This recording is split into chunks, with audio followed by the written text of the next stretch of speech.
आजकल यस्तै किसिमको गिबली आर्ट फोटो बनाउने एउटा ट्रेन्ड चलिरहेको छ। तपाईहरु पनि यस्तो किसिमको फोटोहरु आफ्नो फोटो त्यहाँ राखेर यस्तो गिबली आर्टको फोटो बनाउन चाहनुहुन्छ, जेनेरेट गर्न चाहनुहुन्छ भने आजको यस भिडियोमा म तपाईहरुलाई पुरा प्रोसेस गरेर सिकाउने छु। सबभन्दा पहिले तपाईले प्ले स्टोरमा गएर गोरख एआई लाई तपाईले इन्स्टल गर्नुपर्ने हुन्छ या तपाई च्याट जीपीटीबाट पनि गर्न सक्नुहुन्छ। यहाँ तपाईहरुले प्ले स्टोरमा गएर यहाँनिर सर्च बारमा गोरख एआई भनेर टाइप गर्नु होला अनि यसलाई यहाँबाट इन्स्टल गर्नु होला। मैले इन्स्टल गरिसकेको छु। इन्स्टल गरिसके भन्दापछि गोरख एआई लाई ओपन गर्नुहोस्।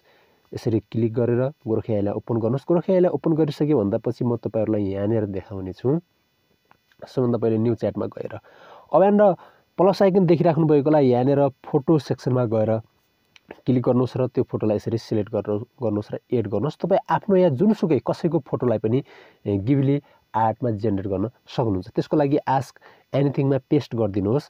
Convert this image into studio Ghibli art भनेर लेखेर तपाईले यो एरो चिन्हमा क्लिक गर्नुभयो भने यसले केही समयमै यस्तो किसिमको एउटा आर्ट चाहिँ कन्भर्ट गरेर दिन्छ। तपाईहरु पनि यस्तै किसिमको आर्ट आफ्नो फोटो राखेर बनाउन सक्नुहुन्छ। भिडियो कस्तो लाग्यो? भिडियो यदि मन परेमा भिडियोलाई लाइक र शेयर गर्न नभुल्नु होला। यस्तै किसिमको नयाँ भिडियोहरुको नोटिफिकेसन प्राप्त गर्नको लागि च्यानललाई सब्स्क्राइब गर्नु होला। साइडमा रहेको बेल आइकनलाई प्रेस गर्नु होला। फोटो बनेर तयार भइसकेको छ, हेर्न सक्नुहुन्छ। फर्स्ट फोटो र सेकेन्ड फोटो यहाँनिर चाहिँ तपाईले दुईटा फोटो बनाएर दिएको छ।